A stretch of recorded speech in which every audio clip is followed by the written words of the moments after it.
我哋就睇一睇住客點樣描述漏水狀況。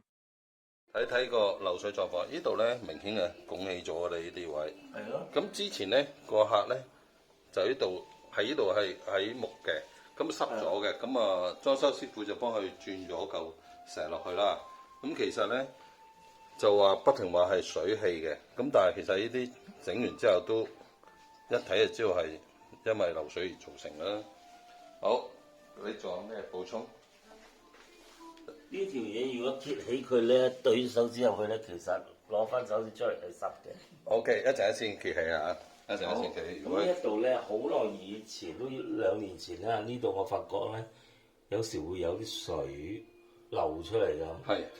咁就我揾咗師傅咧嚟睇，叫佢嚟整咧，嗰陣時就冇漏，咁咪一路都冇漏啦，已經。哦，OK，師傅嚟過，佢就冇再漏啦。冇漏，但係之前明顯地我係抹乾咗再測試，係見到有漏。會唔會師傅做咗你唔知咧？佢冇做，唔係我特登同佢講，佢話冇啊，冇漏啊，冇做。OK，唔緊要。係。咁所以咧呢一度咧會唔會其實一個嘅主因都唔知道嘅？哦，放心，我會幫你揾到個問題嘅。好，跟住呢邊廚房，廚房咧就垃圾間下面嗰度啦，但濕嘅感覺。客人嘅感覺咧就喺度，呢度涼啲，呢度冇咁涼。但係一陣間會用儀器測試啦。OK， 好，主要係呢啲。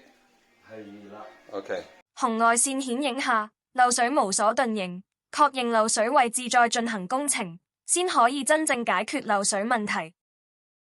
漏水其實一個好繁複嘅問題，如果胡亂去做工程，睇唔到會解決到問題。所以如果要解決到漏水問題，首先應該揾漏水專業人士用唔同嘅儀器，確定好漏水問題先至定點做工程。如果唔係，只會浪費時間及金錢。